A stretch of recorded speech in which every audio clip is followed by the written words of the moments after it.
San Prudentziok haurra erdigunean kokatzen du, hezkuntza kalitatea bermatuz, pertsonen arteko elkarzaintza eta hezkuntzarekiko dagoen konpromisoa ere erabatekoa da, eta ikastetxeetako indargunetariko bat, talde lana, antolakuntza eta etengabeko ikaskuntzari ematen zaion garrantzia da.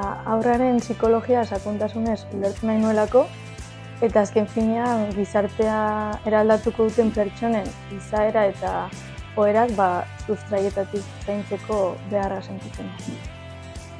Hitz bakar bat ezinezkoa dela uste dut, beraz autoezagutza, jakin-mina eta erresilientzia direlakoan nago.